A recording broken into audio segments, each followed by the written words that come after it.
How are the communities in Northern Ireland anticipating what's going on today? Well, the list of people who are supportive of what the UK government's about to do is a lot shorter than the list of people who are complaining about it.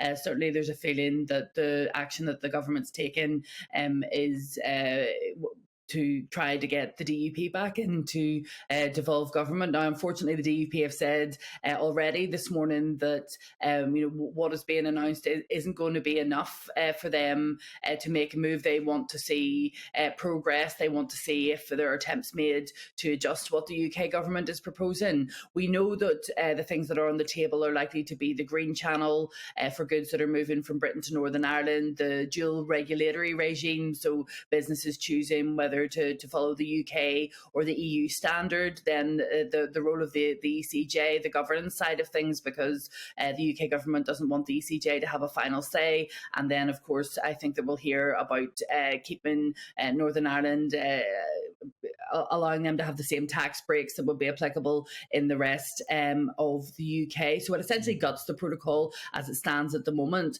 What we've heard today so far, and you'll forgive me for looking down because there's been a lot of reaction so far, is that the PM saying that it's relatively trivial, Liz Truss saying it's about protecting peace and stability in Northern Ireland, whereas Maros Sefcovic has said unilateral action is damaging to mutual trust and a formula of uncertainty. And the Irish Government Minister Simon Coveney has said publishing legislation which would breach the UK's commitment to international law, and he said it would mark a particularly low point in the UK's approach to Brexit. Now, we know that businesses, depending on what sort of business you are, depends whether or not you actually like the protocol.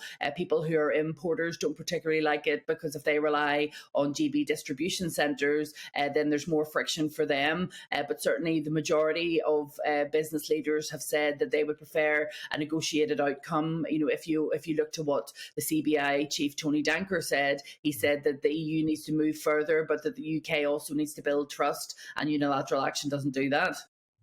Well, we are expecting some fireworks later on today in Parliament, of course, because the government maintained that they will not be breaking international law. They maintain this legislation works within the auspices of the protocol, Article 13.4, which allows superseding agreements, also that sort of working group situation as well. But the other side say that they will break international law. I suppose, do you think, Amanda Ferguson, we'll get an answer today as to whether or not the government will be breaking law in its move today?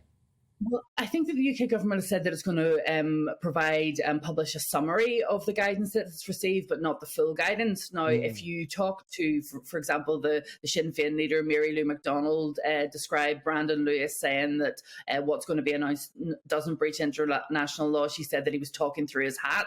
The Alliance Party leader, Naomi Long, isn't particularly happy this morning with the UK government, with the Secretary of State, and also with the NIO. There's some pretty strong language being used this morning about the approach that the Alliance Party feels that the UK government side is taking. And essentially, Alliance and other parties have said that their fingerprints are not on this, that they want a negotiated outcome would be best for the people of Northern Ireland. Well,